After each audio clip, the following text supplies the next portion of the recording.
What up? All right. We got another one from MrBallen. Another one from MrBallen. And this is the horrifying true story of Katy Perry's ex.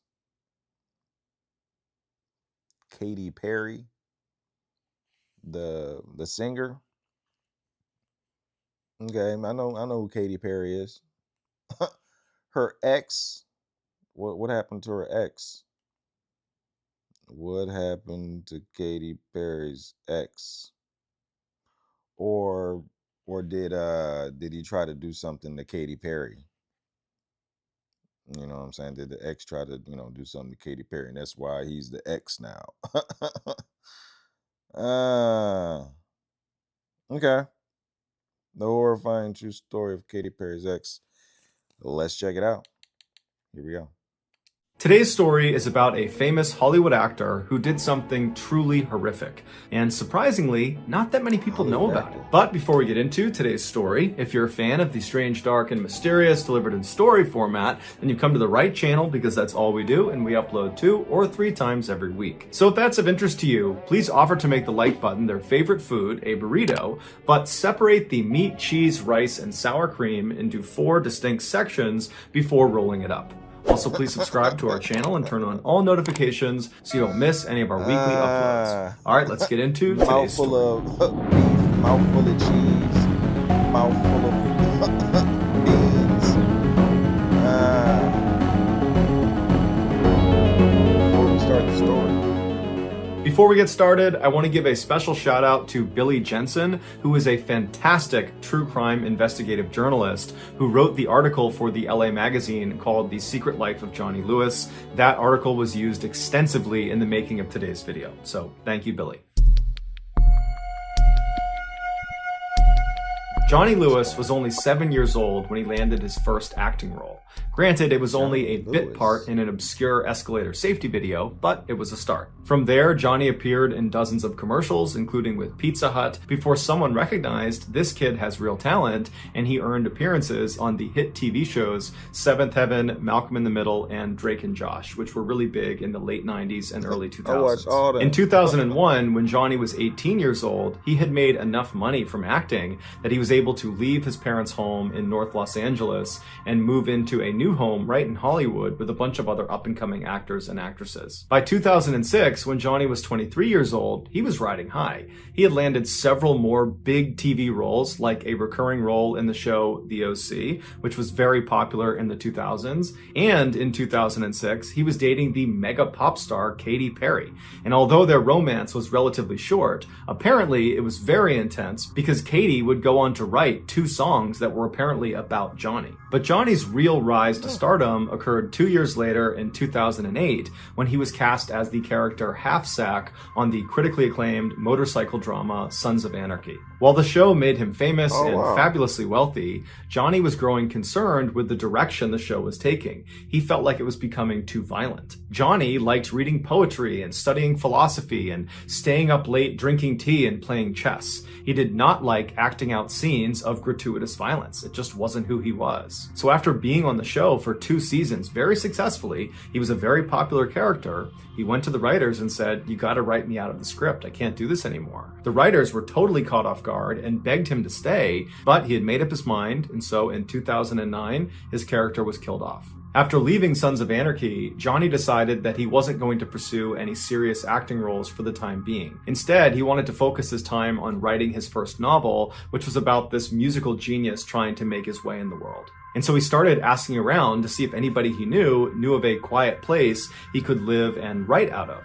And his photographer said, "I think I know the place." It was called the Writer's Villa, and it was this beautiful house with 6 bedrooms for rent right outside of Hollywood. Over the years, it had become a sort of safe haven for up-and-coming actors and actresses still looking to land their big break. The reason it developed this reputation was because of the owner, Kathy Davis. She was this wonderful woman who really understood how difficult trying to break into Hollywood was for all these people that stayed at her house. And so she would look after them and make them food and offer them rides sides, and she would stay up late and listen to their frustrations and be a shoulder to cry on if they didn't get the part they wanted. Many of her tenants, who went on to be big Hollywood stars, would later attribute their success, at least in part, to the time they spent with Kathy at the villa, which they remembered as being therapeutic and soothing. Even though Johnny had already had his big break in The Sons of Anarchy, he loved the idea of living in such a peaceful place that seemed to cater to eccentric artists like himself. So in April of 2009, Johnny called Kathy and requested a room, and she said, absolutely, you can stay on the second floor in the red suite. After moving in, Johnny would tell his friends that the writer's villa was just as amazing as he thought it was going to be. And Kathy specifically was just as wonderful as everyone said she was. He actually struck up a friendship with her almost immediately. Everything seemed to be going really well for Johnny in his life until a few months later, he found out his girlfriend, Diane, was pregnant.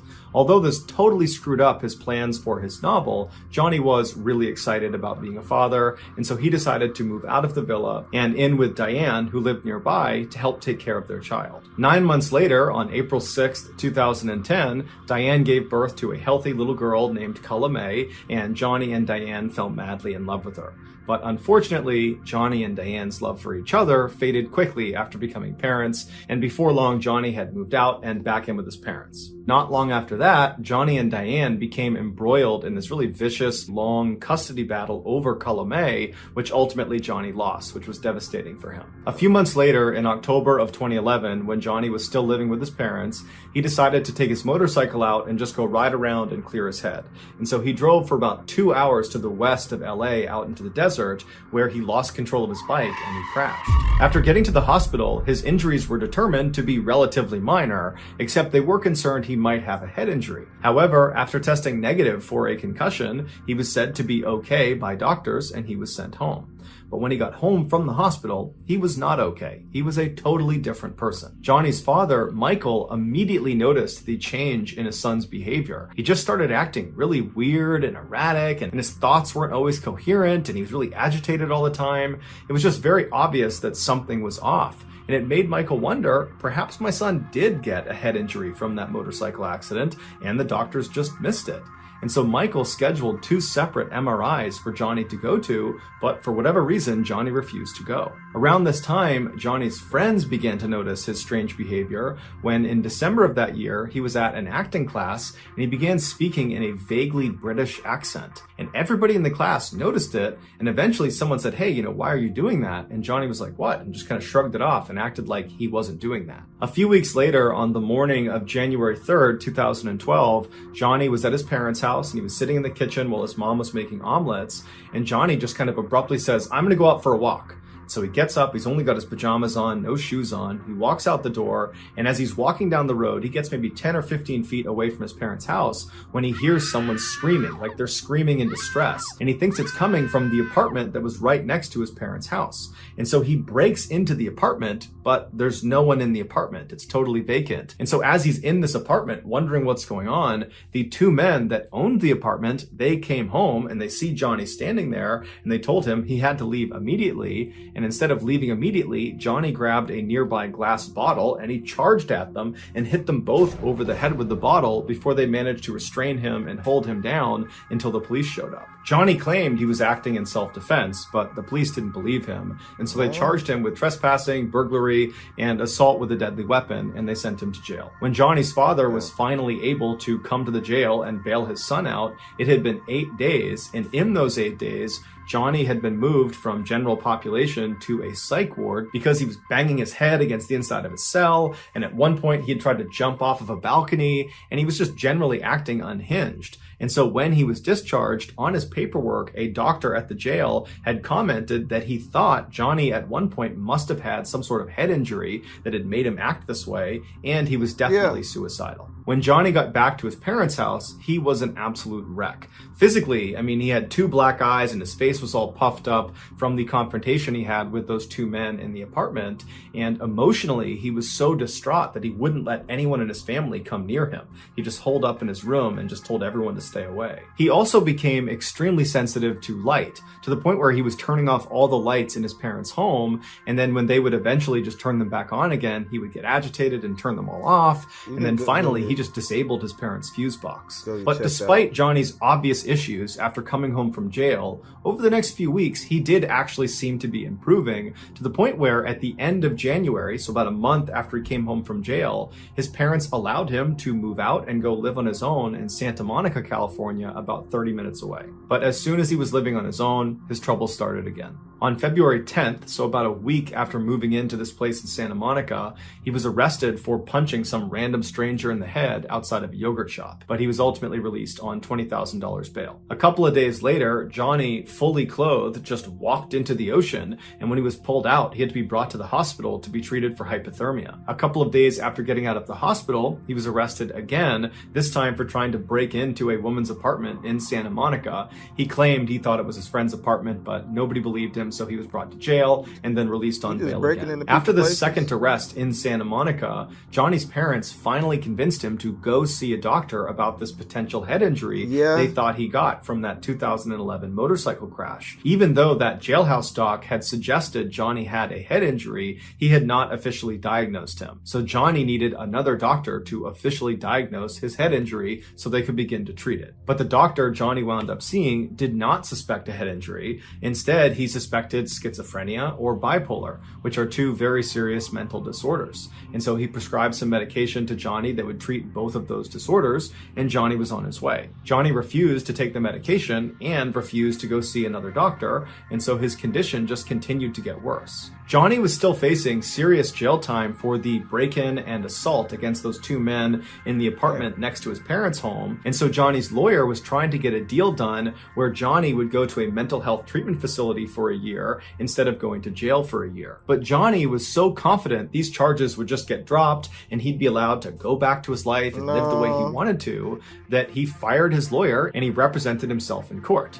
But the charges were not dropped and he was sentenced to 1 year in prison.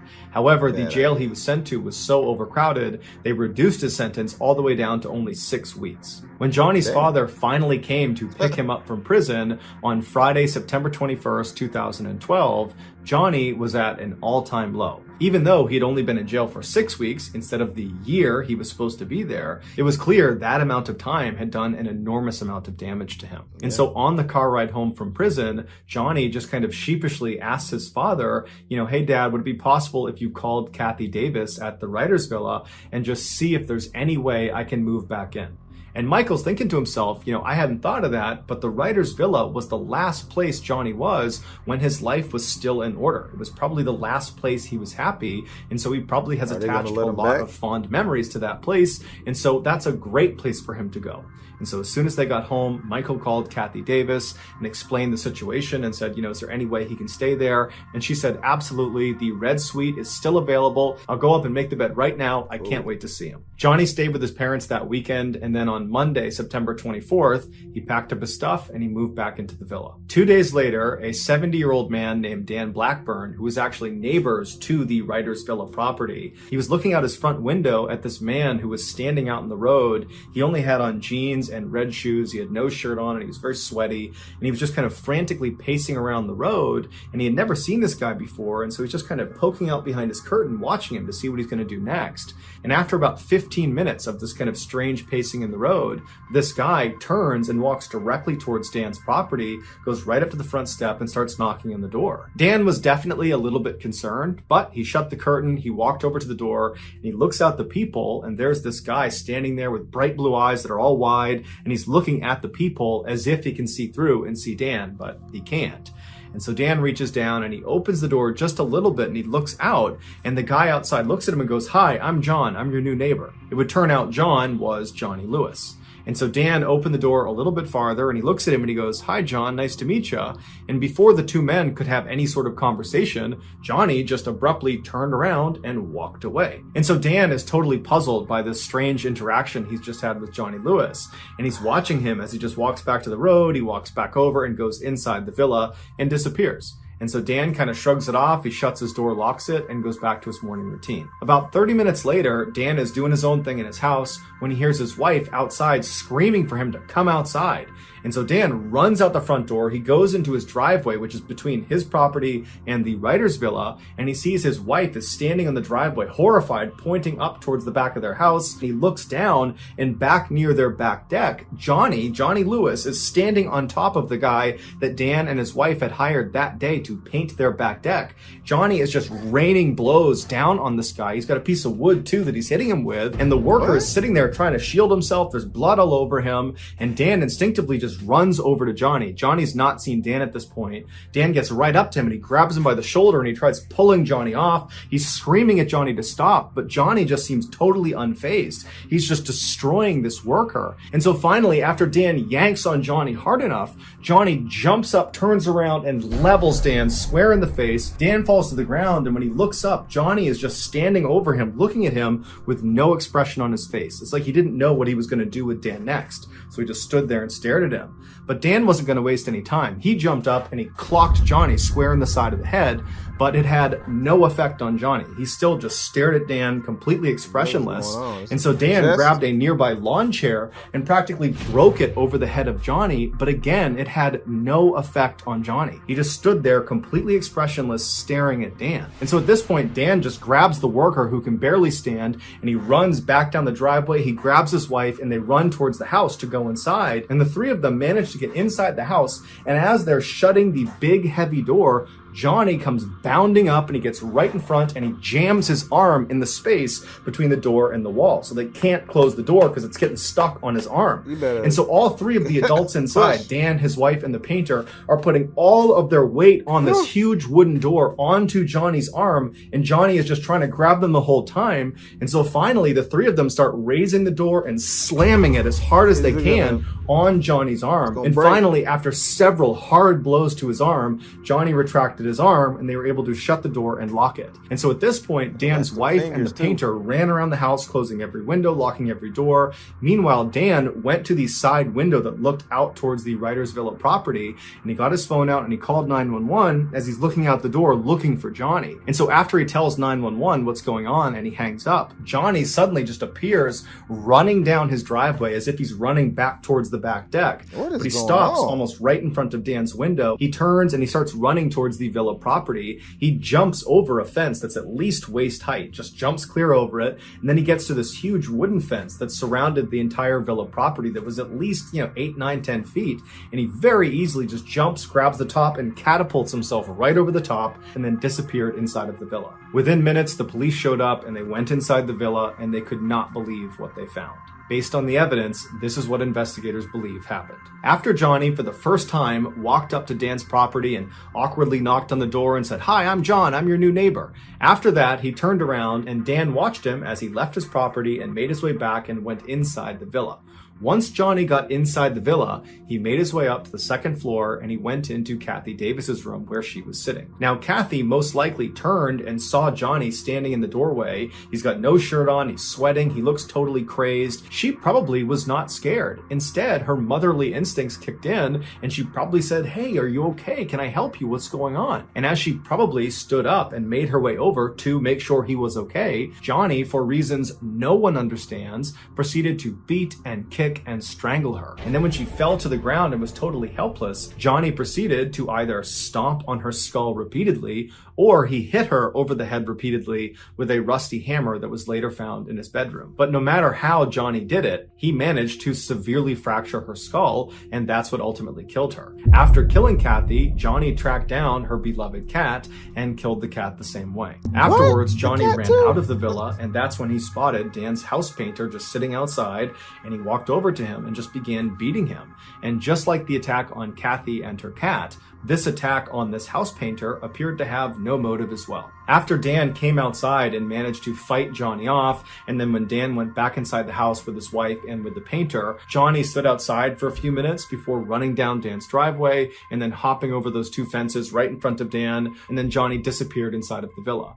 Once Johnny was in the villa, it's believed he climbed up to the upper patio or onto the roof of the villa itself, and from there he either jumped or fell to his death on the driveway below. His death was officially ruled an accident, not a suicide. After the news broke about what had happened at the writer's villa, everybody assumed Johnny must have been on some really hardcore drugs. That's the only explanation for why someone would act the way he acted. But when his toxicology report came back, it showed he had absolutely no drugs of any kind legal or illegal in his system. It was He the was accident. completely sober at the time he committed this horrible crime. Some believe Johnny really did have some undiagnosed head injury from that motorcycle accident, Probably. and this head injury is responsible for his violent outbursts. Others disagree and say the head injury had nothing to do with it. Johnny clearly had some undiagnosed mental disorder. Maybe it was schizophrenia, maybe he was bipolar, maybe it was something else, but it was this mental disorder that led to these violent outbursts. But to this day, no one knows for sure why Johnny did what he did.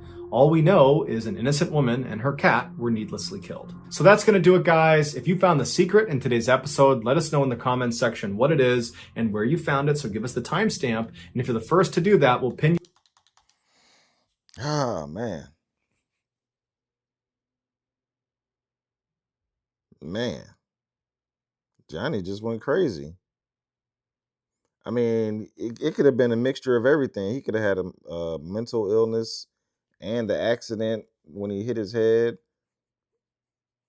and he never really got properly checked out. You know what I'm saying? It could have been a mixture of a lot of things. But I mean, even before the accident, it seemed like he was, he was a little different. But I mean, before the accident, actually, he was didn't he stopped? He said he didn't want to continue on Sons of Anarchy because that's not who he was in real life. He wasn't this violent type person. It turns out that's what he turned into. He turned into a very violent person. My goodness. Man. I don't know. Oh, come on now. I don't know. I don't why I think we've seen a similar story to this when there was a kid, um I think like the parents like drove him to a restaurant and then he like stormed off from the restaurant and he went to this older couple's house, and they were sitting in their garage with like the garage halfway up, just chilling, watching TV, drinking. And he went in there and just started, you know, attacking them. And he said that he was like, I don't know if he said he was possessed. I think he said like some type of like lichen, like he said he was like a werewolf or something. And I think he started to eat one of them. Then he started. I can't. I don't know. I don't know. It was similar. It's similar to this. Like somebody just, it's like they snap. But I think the parents had warning signs then in that case, and there was kind of some warning signs here. They knew he had some type of head injury.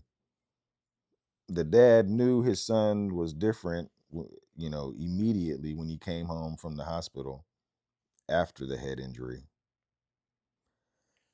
So I don't know. I don't know. Killed the cat too. I'm surprised you caught the cat. How you catch the cat? Like,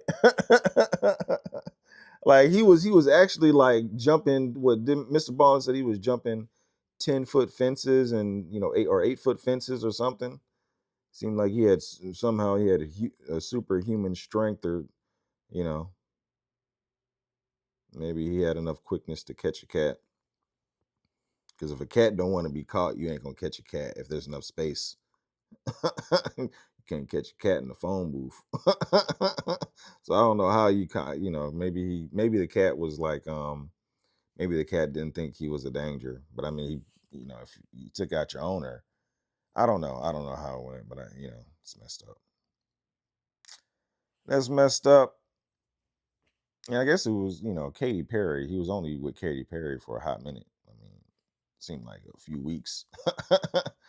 Katy Perry's ex. Katy Perry probably got a lot of exes with a lot of bad history. Oh man. But yeah, that was pretty bad. That was pretty bad.